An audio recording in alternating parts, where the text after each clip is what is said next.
আপনার রান্নাঘরে এই ছোট লবঙ্গ রাতে ঘুমানোর আগে মাত্র 2টা খেলেই শরীরে এমন কিছু পরিবর্তন হতে পারে যা অনেকেই জানে না, কিন্তু ভুলভাবে খেলে হতে পারে বিপদ। তাই ভিডিওটি শেষ পর্যন্ত দেখুন। লবঙ্গ এত শক্তিশালী কেন জানেন? লবঙ্গ শুধু মশলা না, এতে আছে শক্তিশালী অ্যান্টিঅক্সিডেন্ট এবং ইনজেনল নামক উপাদান, যা শরীরের ভিতরে বিভিন্ন সমস্যা সারাতে সাহায্য করে থাকে। রাতে লবঙ্গ খেলে কি কি হতে পারে? দুর্গন্ধ কমাতে সাহায্য করতে পারে। অনেকেরই সকালে মুখে দুর্গন্ধ হয়। ঘুমানোর আগে 1-2টা লবঙ্গ চিবালে মুখ কিছুটা হলেও ফ্রেশ থাকতে সাহায্য করতে থাকে। হজমে সাহায্য করতে পারে।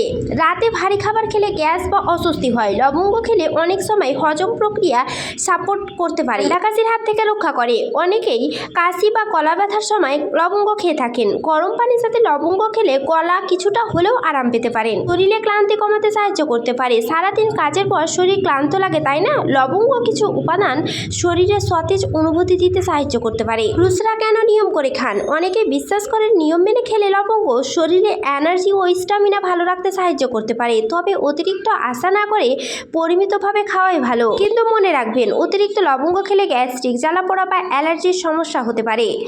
বিশেষ করে যাদের লিভার বা পেটের সমস্যা আছে তারা সাবধানে খাবেন। আজ থেকে লবঙ্গ খাওয়ার আগে এই তথ্যগুলো অবশ্যই মনে রাখবেন। ভিডিওটি ভালো লাগলে একটা লাইক দিন আর এমন স্বাস্থ্য টিপস ভিডিও পেতে চ্যানেলটা সাবস্ক্রাইব করুন।